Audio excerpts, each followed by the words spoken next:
Hi friends, welcome to சுவை factory channel. இன்றைக்கி ஒரு ஆடி மாதம் ஸ்பெஷலாக ஒரு பாயசம் செய்ய போகிறோம். இது டேஸ்ட்டு அருமையாக இருக்கும். ஆடி மாதம்னாலே சாமிக்கு நிறைய பிரசாதம் செஞ்சு படைப்போம். இன்றைக்கி பாயாசம் ரெசிபி பார்க்க போகிறோம். அதுக்கு நான் 1/4 கப்பு பச்சரிசி எடுத்திருக்கேன். இதை நல்லா 3 தடவை அலசி எடுத்துக்கிடலாம். எடுத்துட்டு 1 மணி நேரம் நல்லா ஊற வச்சுக்கிடுவோம். இப்போ 1 மணி நேரம் ஊறட்டும். அடுத்து 1 மணி நேரம் ஊறிடுச்சு. இந்த அரிசி பாருங்கள் நல்லா ஊறி இருக்குது.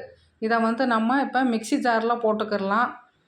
போட்டுட்டு இப்போ இதே கப்பில் 1 கப்பு நான் தேங்காய் துருவல் எடுத்திருக்கேன். அதையும் போட்டுக்கிடுவோம். 1/4 கப் அரிசிக்கு 1 கப் தேங்காய் துருவல் போதும். 3 ஏலக்காய் மட்டும் போட்டிருக்கேன். இது கூட போட்டுவிட்டு இதை ஃபஸ்ட்டு தண்ணி ஊற்றாமல் நல்லா அரைச்சிட்டு அதுக்கப்புறமா தண்ணி ஊற்றி நல்லா பேஸ்ட்டு பதத்துக்கு அரைச்சி எடுத்துகிட்டு வந்துடலாம். இப்போ அரைச்சாச்சு.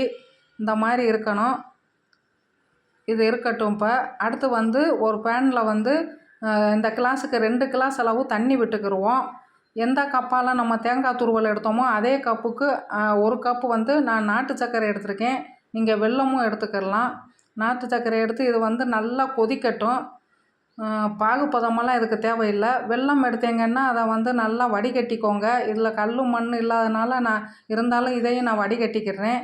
கொதிச்சா போதும், பாகுபதம் தேவையில்லை. அதை எடுத்து வச்சுக்கலாம். அடுத்து அதே பேனில் நான் 1/2 கிளாஸ் அந்த கிளாஸுக்கு தண்ணி விட்டுட்டு இந்த மிக்சியில் அரைச்ச பேஸ்ட்டையும் போட்டுவிட்டு மிக்சியில் திரும்ப 1/2 கிளாஸ் தண்ணியை விட்டு அதை அலசி விட்டுக்கிறேன். விட்டுட்டு இதை நல்லா கலந்து விட்டுக்கிடலாம். இந்த மாவு நல்லா வேகணும். ஒரு 5 நிமிஷம் அப்படியே சிம்முலையே வச்சு நல்லா கலந்துகிட்டே இருந்தோம்னா மாவு நல்லா கெட்டிப்பட்டு வெந்து வரும். இப்போ வெந்துட்டு இருக்குது பாருங்கள். கொஞ்சம் கெட்டிப்பட்டுருச்சு. 1 பிஞ்ச் உப்பு போட்டுக்கிடலாம். போட்டுவிட்டு இதை நல்லா கலந்து விட்டுக்கிடுவோம். இப்போ வெந்துட்டு இருக்குது மாவு.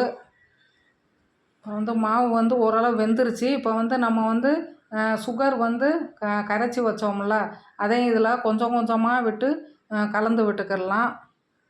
கொஞ்சம் கொஞ்சமாக தான் ஊற்றணும், மொத்தமாக ஊற்ற வேணாம். ஊற்றிட்டு அப்படியே கொஞ்சம் கொஞ்சமாக கிண்டிக்கிடலாம்.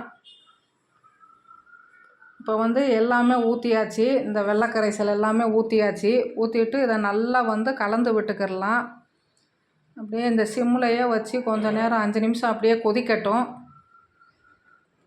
சுவை ஃபேக்ட்ரி சேனலை முறையாக பார்க்குறவங்க மறக்காமல் சப்ஸ்கிரைப் பண்ணிடுங்க. ஃப்ரெண்ட்ஸ்களுக்கு ஷேர் பண்ணுங்கள், லைக் பண்ணுங்கள். வீடியோவை ஸ்கிப் பண்ணாமல் பாருங்கள். இப்போ கொதித்து நல்லா வெந்துட்டு இருக்குது பாயாசம். ஆடி மாதம்னாலே நம்ம அம்மனுக்கு ஸ்பெஷலாக ஏதாவது ஸ்வீட் செஞ்சிட்டே இருப்போம். பாயாசமும் அதில் ஒன்று. இப்போ ஒவ்வொரு ரெசிப்பியாக அடுத்து நம்ம வீடியோவில் பார்க்கலாம். அடுத்து வர்ற வீடியோவில் ஒவ்வொரு ரெசிப்பியாக போடுவோம். இப்போ பாயாசம் நல்லா கொதித்து வெந்து வந்துட்டு இருக்குது.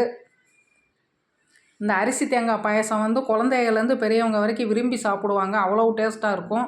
இதுக்கு நான் அடுத்து பாயாசம் ரெடி ஆகிடுத்து. எடுத்து வச்சுட்டு கடாயில் 2 ஸ்பூன் நெய் விட்டுட்டு முந்திரி ஒரு 9 எடுத்துக்கிறேன். அது லைட்டாக வறுபட்டதும் உலர் திராட்சை ஒரு 11 எடுத்துக்கிடுவோம். எடுத்துகிட்டு அதையும் போட்டுவிட்டு நல்லா பொன்னிறமாக வறுத்து எடுத்துக்கிடலாம். இப்போ பொன்னிறமாக நல்லா வறுபட்டுருச்சு. இதை எடுத்து அந்த பாயாசத்தில் நம்ம இப்போ எடுத்து கொட்டிக்கிடலாம். இப்போ ஒரு அருமையான பாயாசம் ரெடி ஆகிருச்சு.